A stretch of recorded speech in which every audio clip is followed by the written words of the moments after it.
ওপোর্টো আর টাগাস স্ট্রিটের মোড়ে কাঁচমোড়া ছতলা বিল্ডিংটা গ্রিন ব্রিগেডের হেডকোয়ার্টার। বন্দরের কাছাকাছি কমার্শিয়াল এরিয়া এটা। বিল্ডিংগুলো গায়ে গায়ে লেগে আছে। দেয়ালবিহীন বহুতল গ্যারেজটাও এই এলাকায়। ওটার পাশে সারি সারি ওয়্যার হাউস। প্রয়োজনে ম্যাকাও কর্তৃপক্ষের সাহায্য দরকার হতে পারে, সে কথা ভেবে ঢাকা থেকে নিজের আসল পরিচয়পত্রও সঙ্গে নিয়ে এসেছে রানা। মিসেস পাটনায়কের বিউটি পার্লার থেকে বেরিয়ে একটা ট্যাক্সি নিয়ে হোটেল ইন্টারকন্টিনেন্টালে চলে আসে ও। হোটেলের ভেতর স্ট্যান্ডার্ড ব্যাংকের লকার থেকে কাগজপত্র বের করে ঢোকে ফোন বুথে। কোনো ঝামেলা হলো না। গ্রিন ব্রিগেডের ডিরেক্টর ম্যাট হিথ ওর সঙ্গে 15 মিনিটের মধ্যে দেখা করতে পারবেন বলে জানালো তার সেক্রেটারি। অ্যাপয়েন্টমেন্ট পাওয়ার পর তাড়াতাড়ি নিজের স্যুটে ঢুকে নতুন স্যুট আর হ্যাট পরেছে রানা। তারপর ওই একই ট্যাক্সি নিয়ে চলে এসেছে গ্রিন ব্রিগেডের হেডকোয়ার্টারে। সাক্ষাৎকারের সময়সীমা 10 মিনিট। রানার জন্য তা যথেষ্ট। ট্যাক্সি থেকে নামতেই রানাকে অবাক করে দিয়ে সেলুট করলো গ্রিন ব্রিগেড সিকিউরিটি গার্ড। একটা হাত পেতে জিজ্ঞেস করলো, মিস্টার মাসুদ রানা স্যার? মাথা ঝাঁকিয়ে তার হাতে কাগজটা ধরিয়ে দিল রানা। একবার চোখ বুলিয়েই গার্ড সেটা ফিরিয়ে দিল। গেট আরো একটু খুলে বলল, সোজা চলে যান স্যার। সুইং ডোরের পাশে আপনার জন্য নিশ্চয়ই কেউ অপেক্ষা করছে। সেই আপনাকে টপ ফ্লোরে ডিরেক্টরের চেম্বারে পৌঁছে দেবে। ধন্যবাদ বলে ভেতরে ঢুকলো রানা। মনটা খুশি। সিআইএ এর সাবেক একজন অফিসার বিসিআই এর একজন এজেন্টকে সম্মান জানাতে কুণ্ঠিত হচ্ছে, সেটাই কারণ। এ মর্যাদা ব্যক্তি মাসুদ রানার নয়, প্রতিষ্ঠান তথা দেশের প্রাপ্য। সাদা মার্বেল পাথরের ধাপ কাটার ওপর সুইং ডোরের সামনে সত্যি একজন চীনা গার্ড অপেক্ষা করছিল। মিস্টার মাসুদ রানা? কাছাকাছি হতেই জিজ্ঞেস করলো সে। মাথা নোয়ালো একবার। রানা সম্মতিসূচক ঘাড় নাড়তে বলল, আসুন প্লিজ। ওকে নিয়ে ভেতরে ঢুকলো সে। তারপর এলিভেটরে চড়ল। এলিভেটর থেকে 6 তলার করিডোরে বেরোলো রানা। মেঝেতে লাল কার্পেট, দেয়ালে হালকা সবুজ রঙের দেয়াল চিত্র পৌরাণিক চীনা সংস্কৃতির সঙ্গে সঙ্গতি রেখে আঁকা হয়েছে। দুপাশের দরজায় গ্রিন ব্রিগেড অফিসারদের নাম লেখা, তবে একটা দরজা ছাড়া অন্য কোনো দরজায় পাহারা নেই। নামগুলোর ওপর চোখ বোলালো রানা। গ্রিন ব্রিগেডের বেশিরভাগ কর্মকর্তাই সাবেক military officer, colonel, major, captain ইত্যাদি। Director colonel Matt Heath. লেখা দরজার সামনে 2 জন সশস্ত্র গ্রিন ব্রিগেড সদস্য পাহারা দিচ্ছে। করিডোরের শেষ মাথায় কাচের জানালা, বাইরে অন্য এক বিল্ডিং এর ছাদ। রানার সঙ্গী গার্ড উচ্চারণ করল, মিস্টার মাসুদ রানা। প্রহরী গার্ড 2 জন একযোগে মাথা নোয়ালো। কর্নেল আপনার জন্য অপেক্ষা করছেন বলে দরজা খুলে দিল একজন। ভেতরে রানা একাই ঢুকলো। ঢোকার পর বোঝা গেল এটা বিশাল একটা রিসেপশন কাম কমিউনিকেশন রুম। একপাশে সারি সারি কম্পিউটার ও টিভি মনিটর নিয়ে বসে আছে অপারেটররা। শহরে গ্রিন ব্রিগেডের যে সব সদস্য ডিউটি দিচ্ছে তাদের সঙ্গে সার্বক্ষণিক যোগাযোগ রাখছে আরেক দল অপারেটর। তাদের কানে মোবাইল ফোন। কামরার আরেক পাশে লম্বা কাউন্টার, সেটার পিছনে সুন্দরী এক তরুণী বসে আছে একা। রানাকে দেখে চেয়ার ছাড়ল সে। কাউন্টার ঘুরে ত্রস্ত পায়ে হেঁটে এলো। মাসুদ রানা, প্লিজ আসুন। রানাকে একটা দরজার সামনে নিয়ে এলো সে। দরজা খুলে ভেতরে তাকালো না। রানাকে বলল, বস আপনার জন্য অপেক্ষা করছেন। রানা ভেতরে ঢুকতে বাইরে থেকে ভিড়িয়ে দেওয়া হলো দরজা। কামরাটা মাঝারি আকৃতির। দেয়ালে পালিশ করা পেঁয়াজ রঙা কাঠের প্যানেল, মেঝেতে বাদামি কার্পেট, সিলিং থেকে ঝুলছে নীল সাদা সবুজ রঙের একজোড়া ঝাড়বাতি। ডেস্কটা খুব বড় নয়। ফাইলের একটা ট্রে, অ্যাস্ট্রে, একজোড়া টেলিফোন, নোটবুক আর কলম রয়েছে। ঘরের আরেক কোণে দ্বিতীয় ডেস্ক, তাতে টিভি ও কম্পিউটার দেখা যাচ্ছে। প্রথম ডেস্কের পেছনে রিভলভিং চেয়ারে বসে পাইপ ধরাচ্ছেন কর্নেল ম্যাট হিথ। লাল টকটকে চেহারা। কারণটা বোধগম্য হলো না। সামরিক ইউনিফর্ম পরে আছেন। বুকে আর কাঁধে পদক আর ব্যাজের ছড়াছড়ি। ম্যাকাও ট্রায়াডের লিডার রেড ড্রাগন কোথায় আছে জানতে পারলে তাকে ধরার জন্য কর্নেল হিথ নিজেই রওনা হবেন। এটা সম্ভবত কথার কথা নয়। ইউনিফর্মের নিচে শোল্ডার হোলস্টারের আভাস পাওয়া যাচ্ছে। কারণটা যাই হোক, সশস্ত্র অবস্থায় অফিসে বসে কাজ করা ব্যাপারটা কেমন খাপছাড়া লাগলো রানার চোখে। দরজা থেকে কয়েক পা এগিয়ে দাঁড়িয়ে পড়েছে রানা। ম্যাট হিথ পাইপটা ধরাতে কয়েক সেকেন্ড সময় নিলেন। এক মুখ ধোয়া ছেড়ে যখন তাকালেন, বিস্মিত ও বিব্রত মনে হলো তাকে। মাসুদ রানা চেয়ার ছেড়ে দাঁড়িয়ে পড়লেন। জানতেই পারিনি কখন এলেন। আসুন মিস্টার রানা। ও বলে হাতটা ডেস্কের উপর দিয়ে রানার দিকে বাড়িয়ে দিলেন ম্যাট হিথ। হ্যান্ডশেক করে একটা চেয়ারে বসলো রানা। ম্যাট হিথ 6 ফুটের বেশি লম্বা, মেধহীন চওড়া কাঠামোর শরীর। বয়স 50 বা 52 হওয়া সত্ত্বেও দাঁড়ানোর ঋজু ভঙ্গিটা চোখে পড়ানো। আপনার নাম অনেক শুনেছি, অমায়িক হেসে বললেন কর্নেল। সত্যি কথা বলতে কি, আমার অনেক দিনের পুরনো একটা আশা পূরণ হলো আজ। এসপিওনাজ জগতের প্রবাদ পুরুষ মাসুদ রানার সঙ্গে পরিচিত হলাম। কাজের কথা পরে, আগে বলুন আপনাকে কিভাবে আপ্যায়ন করতে পারি। প্রশংসা করে আপনি আমাকে লজ্জা দিচ্ছেন, বলল রানা। একটা মাথা থেকে নামিয়ে হাতে রাখলো। সিআইএতে আমার অনেক বন্ধু আছে, তারা হয়তো আপনাকে চিনবে। আপনি কত সালে অবসর নিয়েছেন? অবসর নিয়েছি 2 বছর হলো, বললেন কর্নেল হিথ। তারপর থেকে এই সিকিউরিটি সার্ভিস বিজনেস নিয়ে ব্যস্ত আছি। আমাকে আপনি চেনেন না বা আমার নাম শোনেননি, তার কারণ চাকরির শেষ কয়েক বছর ক্যামোফ্লেজ নিয়ে নমপেনের আন্ডারগ্রাউন্ডে ছিলাম। তবে আপনার সুখ্যাতি ঠিকই আমার কানে এসেছে। এবার কাজের কথা হোক, প্রসঙ্গ বদলে বলল রানা। ডিউটিতে আছি, কাজেই আপ্যায়নের জন্য ব্যস্ত হতে নিষেধ করব আপনাকে। কাল রাতে একটা ঘটনা ঘটেছে, সে ব্যাপারেই অভিযোগ করতে এসেছি আমি। অভিযোগ? গম্ভীর হয়ে গেলেন কর্নেল হিথ। গ্রিন ব্রিগেডের বিরুদ্ধে? এক নিঃশ্বাসে কথা বলছেন। গুরুতর? হ্যাঁ, অত্যন্ত গুরুতর। প্লিজ সব কথা আমাকে খুলে বলুন মিস্টার রানা। ডেস্কের উপর কনুই রেখে রানার দিকে ঝুঁকলেন কর্নেল, দারুণ উদ্বিগ্ন। গোর্কি স্ট্রিটে একটা মেয়েকে একদল গুন্ডা, শুরু করলো রানা। টিয়ানা ও লিমার পরিচয় প্রকাশ না করে ঘটনাটা বর্ণনা করতে 1 মিনিটও লাগলো না ওর। ও থামতে চেয়ার ছেড়ে দাঁড়িয়ে পড়লেন কর্নেল হিথ। সরাসরি আপনি আমার কাছে এসেছেন, সেজন্য আপনাকে অসংখ্য ধন্যবাদ মিস্টার রানা। ওরা গোর্কি স্ট্রিটের মোড়ে ডিউটি দিচ্ছিল। গ্রিন ব্রিগেড অফিসারের নম্বরটা আরেকবার বলুন তো প্লিজ। 3B757। কর্নেল বসলেন না, দাঁড়িয়ে থেকেই ফোনের ক্রেডল থেকে রিসিভার তুলে একটা মাত্র নম্বর ঘোরালেন। বললেন, মেজর সোডো, এখনই একবার আমার চেম্বারে এসো, জরুরি। আপনি বসুন, রানার তরফ থেকে স্রেফ সৌজন্য দেখিয়ে বলা। 10টা 10 অফিসারদের সঙ্গে মিটিংয়ে বসতে হবে আমাকে, বললেন কর্নেল। তবে আপনার অভিযোগের সুরাহা করাটা আমার প্রথম দায়িত্ব। মিটিংটাও এই একই বিষয়ে। গ্রিন ব্রিগেডের কিছু সদস্যের বিরুদ্ধে এ ধরনের অভিযোগ আজকাল প্রায়ই আসছে। ক্রিমিনালদের নাকি সাহায্য করছে ওরা। অপেক্ষা চলছে। কামরার চারদিকে চোখ বোলালো রানা। 2 কোণে পাতাবাহারের গাছ রয়েছে। পাতার ফাঁকে চকচকে ভাব দেখে রানা আন্দাজ করলো ওগুলো লুকিয়ে রাখা ক্যামেরার লেন্স হতে পারে। মিস্টার সোডো একজন শ্বেতাঙ্গ, সম্ভবত পর্তুগিজি হবে। হাতে মোবাইল ফোন নিয়ে ভেতরে ঢুকল। ইনি মাসুদ রানা, বাংলাদেশ কাউন্টার ইন্টেলিজেন্স, দ্রুত বলে গেলেন কর্নেল হিথ। সংক্ষেপে রানার অভিযোগ ব্যাখ্যা করলেন। মোবাইল ফোনে কারো সঙ্গে কথা বলল সোডো। সেট অফ করে মাথা নাড়ল।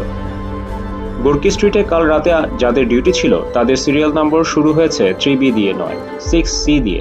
রানার দিকে তাকালো। আপনার নিশ্চয়ই কোথাও ভুল হচ্ছে মিস্টার রানা। গোর্কি স্ট্রিটে এই মেয়েটাকে টয়টায় তোলার চেষ্টা করছিল গুন্ডারা, বলল রানা।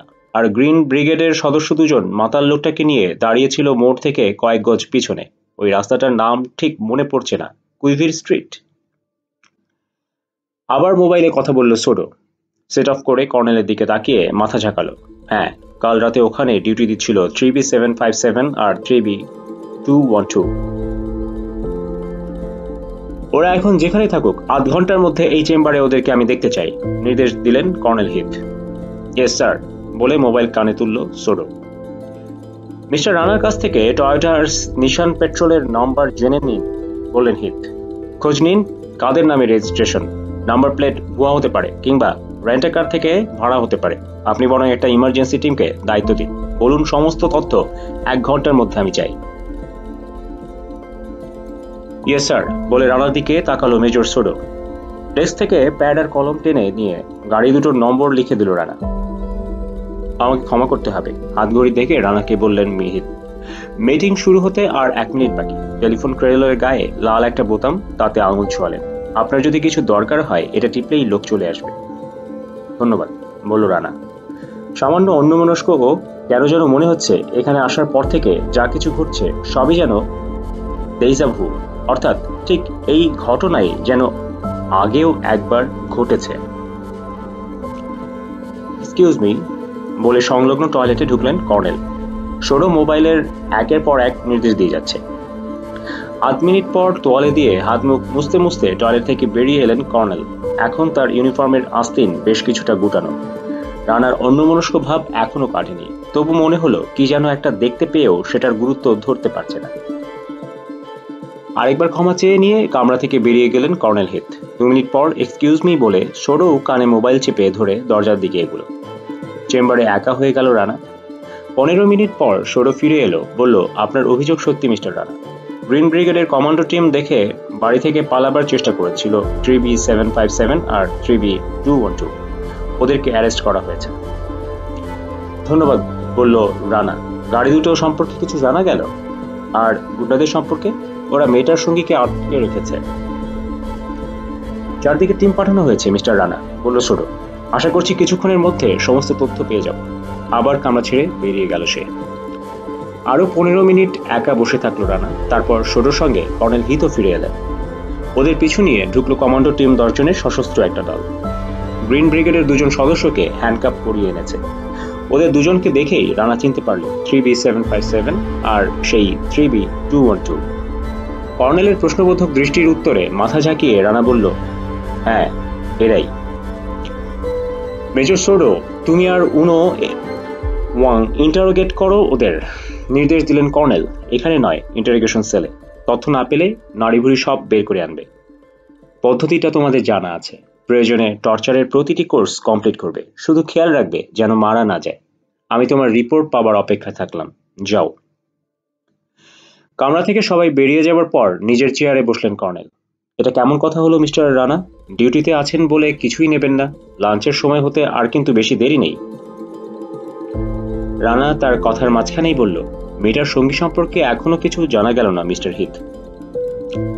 সবগুলো টিম এখনো ফেরেনি মিস্টার রানা। আশ্বাস দেওয়ার ভঙ্গিতে একটু হাসলেন হিথ। আপনি কিন্তু আমাকে মেয়েটি বা তার সঙ্গীর নাম পরিচয় দেননি। তার কি কোনো প্রয়োজন আছে? টেলিফোন বেজে ওঠায় জবাব দেওয়া হলো না। রিসিভার তুলে কানে ঠেকালেন কর্নেল হিথ। অপর প্রান্তের কথা নিঃশব্দে শুনে গেলেন। তারপর রানাকে বললেন, 2টো গাড়ি রেন্টে কার থেকে ভাড়া নেওয়া হয়েছিল। যারা ভাড়া করেছিল তাদের দেয়া ঠিকানা ভুয়া। তবে চিন্তার কিছু নেই, ইন্টারোগেশন শেষ হলে সব তথ্যই পেয়ে যাব। একটু থেমে বললেন, সত্যি আমি দুঃখিত ও ক্ষমাপ্রার্থী মিস্টার রানা।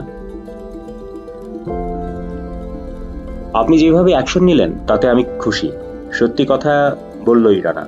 ক্ষমা চাওয়ার দরকার নেই, সর্ষেতে ভূত থাকেই। আমি তাহলে এখন আসি, কেমন?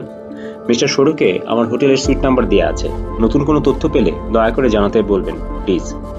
ছেলেটার খোঁজ না পাওয়া পর্যন্ত আমি খুব চিন্তায় থাকব। আপনি উঠতে চাইছেন? বিস্মিত দেখালো কর্নেলকে। তারপর হেসে উঠে বললেন, আপনাকে আরো একটা সুখবর দেয়া থেকে আমাকে আপনি বঞ্চিত করতে চান? না না, আপনাকে আরো একটু ধৈর্য ধরতে হবে মিস্টার রানা। যে কোনো মুহূর্তে আপনার প্রেমিকার ভাই সম্পর্কে রিপোর্ট পাবো বলে আশা করছি আমি। মেয়েটা আমার প্রেমিকা নয়, ঠান্ডা গলায় বলল রানা। ছেলেটাও মেয়েটির ভাই নয়। ওদের পরিচয় দেননি তো, তাই রসিকতা করার সুযোগটা ছাড়লাম না বলে গলা ছেড়ে হেসে উঠলেন কর্নেল হিথ। সত্যি মেয়েটা আপনার প্রেমিকা নয়? তাহলে পুলিশের কাছে পরিচয় গোপন করার আর কি কারণ থাকতে পারে? পরিচয় গোপন করছি এই কথা ঠিক নয়, বলল রানা। আসলে জানানোর প্রয়োজন বোধ করছি না। মেয়েটা কি খুব সুন্দরী? মিটিমিটি হাসছেন কর্নেল। চীনা নাকি ইউরোপিয়ান? রানা কিছু বলতে যাবে, আবার টেলিফোন বেজে উঠল। পুরো 1 মিনিট অপর প্রান্তের কথা শুনলেন কর্নেল হিথ। শক্ত কঠিন হয়ে উঠল লাল চেহারা।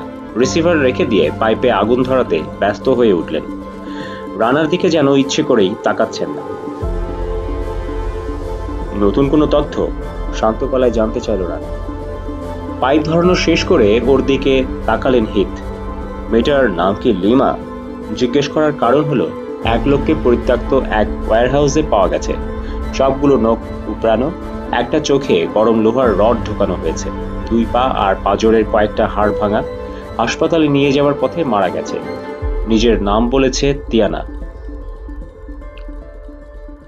ওহ গড, বিড়বিড় করল রানা। মারা যাবার আগে তিয়ানা লিমা নামে একটা মেয়ে একটা লঞ্চ আর 1000 মণ সোনা সম্পর্কে প্রলাপ বকেছে বলে জানিয়েছে পুলিশ। মিস্টার রানা, এসব বিষয়ে আপনি কিছু জানেন? রানা মাথা নাড়ল। এই সময় আবার টেলিফোন। এবার রিসিভার তুলে কর্নেল বললেন, গভর্নর হাউস থেকে? হ্যাঁ, আমি কর্নেল ম্যাট হিট বলছি। রিসিভারে হাত চাপা দিয়ে রানার দিকে তাকালেন। গভর্নর কোকো মিগুয়েল বেঞ্জামিন আমার সঙ্গে কথা বলবেন। রিসিভার থেকে হাত সরালেন। স্যার, আপনি? এরপর শুধু শুনেই গেলেন, মাঝে মধ্যে হুঁ, হ্যাঁ, আচ্ছা ও গড ইত্যাদি করছেন। সবশেষে বললেন, ঠিক আছে স্যার, কথা দিচ্ছি আমাদের সাধ্যমতো সবকিছুই করা হবে। ধন্যবাদ গভর্নর স্যার। জি, উনি আমার সামনেই বসে আছেন, সন্দেহ নেই এটা তার জন্য খুব বড় একটা আঘাত। উদ্বেগ উৎকণ্ঠায় চেয়ারের কিনারায় সরে এসেছে রানা। কি ব্যাপার বলুন তো? আপনার জন্য অত্যন্ত খারাপ একটা খবর। রিসিভার নামিয়ে রেখে বললেন ম্যাট হিট। মিস্টার রানা, সত্যি আমি আন্তরিকভাবে দুঃখিত। কি খারাপ খবর? একা শুধু লিমার কথা নয়, মিসেস পাটনায়ক আর তার দেহরক্ষীদের কথাও ভাবছে রানা ওদের কোনো বিপদ হলো না তো? রানার প্রশ্নের জবাব না দিয়ে ডায়াল করলেন হিথ। মেজর সোডোকে লাইন দাও, ইন্টারোগেশন সেলে আছে সে। কয়েক সেকেন্ড অপেক্ষা করলেন।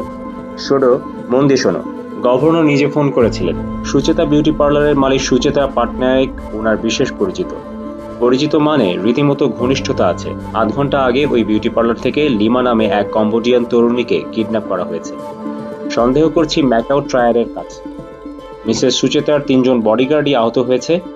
অরোরা নামে একজন সম্ভবত বাঁচবেই না। গ্রিন ব্রিগেডের সবার ছুটি বাতিল করে দাও। শহরের সব জায়গায় অতিরিক্ত টিম পাঠাও। যত তাড়াতাড়ি সম্ভব মেয়েটাকে উদ্ধার করতে হবে। একের পর এক আরো কয়েকটা নির্দেশ দিয়ে রিসিভার নামিয়ে রাখলেন। রানাকে তার নতুন করে কিছু জানাবার নেই। টেলিফোনের আলাপ থেকে সবই শুনেছে ও। চেয়ার ছেড়ে কার্পেটে পায়চারি শুরু করলেন কর্নেল। ক্রোধে লাল চেহারাটা বাঘের মতো লাগছে। এক চুল নড়ছে না। চেয়ারে রানা যেন জমে গেছে। মিস্টার রানা, জানি না আমার পরামর্শ আপনি কিভাবে নেবেন। পায়চারি থামিয়ে হঠাৎ বললেন কর্নেল হিথ, তবে বিশ্বাস করতে অনুরোধ করি, আমি আপনার ভালো চাই। হঠাৎ সতর্ক হয়ে উঠল রানা। কি পরামর্শ কর্নেল? শুনতে আপনার ভালো লাগবে না, বললেন হিথ। তবু কথাটা আপনাকে আমি না বললে দায়িত্ব পালনে অবহেলা করা হবে। মিস্টার রানা, মিস লিমার ব্যাপারে নিজেকে আপনি জড়াবেন না, প্লিজ। কেন? তীক্ষ্ণ হলো রানার গলা। তিয়ানাকে খুন আর লিমাকে কিডন্যাপ করার জন্য দায়ী ম্যাকাও ট্রায়াড, মিস্টার রানা। আবার পায়চারি শুরু করলেন কর্নেল। আপনাকে বিশ্বাস করতে অনুরোধ করি, ম্যাকাও ট্রায়াডকে দমন করা আমার গ্রিন ব্রিগেডের পক্ষে সম্ভব নয়। সত্যি কথা বলতে কি, ওদের সঙ্গে আপোষ করেই চলতে হয় আমাদের। এ আপনি কি শোনাচ্ছেন? প্রতিবাদ করল রানা। তাহলে যে লোকে বলে আপনি ম্যাকাও ট্রায়াডের বিরুদ্ধে যুদ্ধ ঘোষণা করেছেন তা মিথ্যে? জনসাধারণকে অভয় দেওয়ার জন্য অনেক কথাই বলতে হয় আমাদের, মিস্টার রানা। সব সত্যি কথা প্রকাশ পেলে এই সমাজে টিকে থাকা যাবে না। আপনি আপোষ করতে পারেন, কিন্তু আমাকে আপনি কোন যুক্তিতে এত বড় একটা ক্রাইম মেনে নিতে বলছেন? চেয়ারে ছেড়ে দাঁড়িয়ে পড়ল রানা। একদল গুন্ডার হাত থেকে লিমাকে আমি উদ্ধার করেছি। তার সঙ্গে আমার কোনো সম্পর্ক না থাকলেও তার প্রতি আমার একটা দায়িত্ববোধ জন্মেছে। অথচ আপনি আমাকে পরামর্শ দিচ্ছেন তার কথা ভুলে যেতে। How absurd! আপনি কিছু করতে চাইলেই কি করতে পারবেন, মিস্টার রানা? রানার মুখোমুখি থেমে জিজ্ঞেস করলেন কর্নেল হিথ। আমার বিবেচনায় আপনি নন, একমাত্র মিস লিমাই নিজেকে সাহায্য করতে পারেন। মানে? আমার ধারণা মিস লিমা যদি ট্রায়ালের সঙ্গে সহযোগিতা করেন, ওরা তাকে নিশ্চয়ই খুন করবে না। স্থির হয়ে গেল রানা। কর্নেল ম্যাট হিথ, বেসরকারি পুলিশ গ্রিন ব্রিগেডের কর্ণধার, প্রকারান্তরে ম্যাকাও ট্রায়াডের পক্ষে ওকালতি করছে। আপনাকে আমি এই দৃষ্টিভঙ্গি নিয়ে চিন্তা করে দেখতে বলি। দেখুন কোনো প্ল্যান তৈরি করতে পারেন কিনা। অর্থাৎ আপনি আমাকে প্রস্তাব দিচ্ছেন আমি যাতে লিমাকে রাজি করাই সে যেন ট্রায়াডের সঙ্গে সহযোগিতা করে? ঠোঁটের কোণে হাসি ফুটল।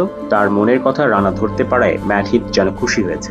তবে প্রশ্নের জবাব না দিয়ে অন্য প্রসঙ্গে চলে গেল সে।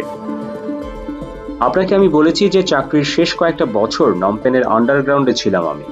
যোগাযোগটা এখনো আছে মিস্টার রানা। নমপেন অর্থাৎ কম্বোডিয়ার বিভিন্ন সূত্র থেকে আমার কাছে খবর আসছে মিস লিমার বাবা ছিলেন পুরোহিত নগুয়েন গুনো। উপকূল এলাকার বিশাল জলাভূমির কয়েকশো প্যাগোডার সোনা আর মূল্যবান পাথর পুরোহিতরা তার কাছে গচ্ছিত রাখেন। খেমারুজ গেরিলারা ধাওয়া করায় ওই সোনা আর পাথর নিয়ে পালাবার চেষ্টা করেন নগোয়েন গুনো। জলাভূমির কোথাও লঞ্চটা ডুবে যায়। খবর আন্ডারগ্রাউন্ডের অনেকেই জানে মিস্টার রানা। এখন ম্যাকাও ট্রায়াডও জানে।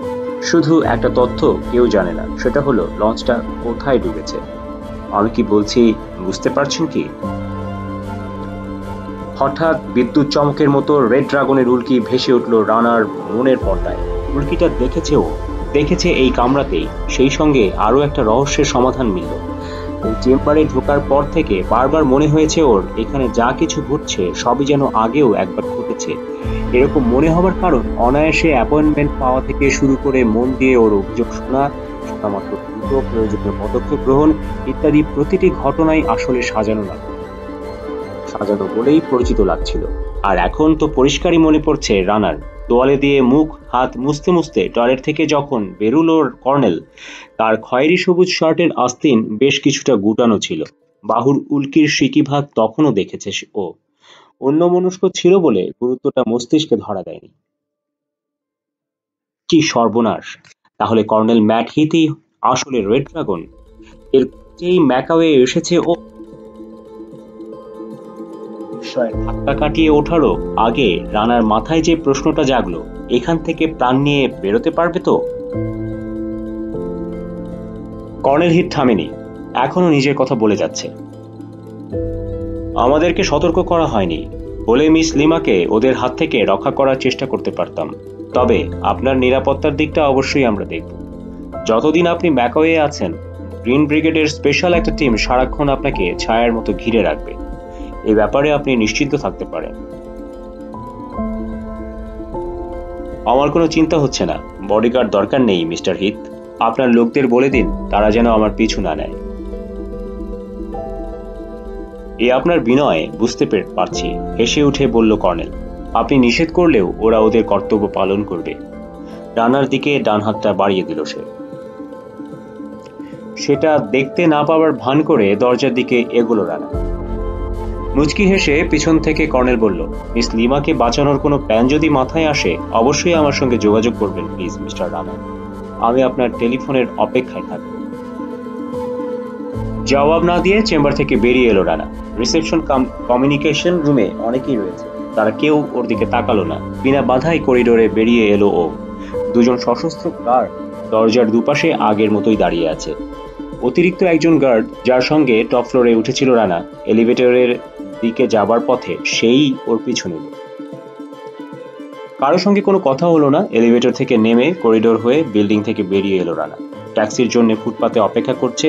5-7 ফুট পিছনে নিঃশব্দে দাঁড়িয়ে থাকলো গার্ড। রাস্তার ওপারে একটা সবুজ জিপ দেখা গেল, ভেতরে গ্রিন ব্রিগেডের একটা টিম। ট্যাক্সিকে অনুসরণ করলো জিপটা।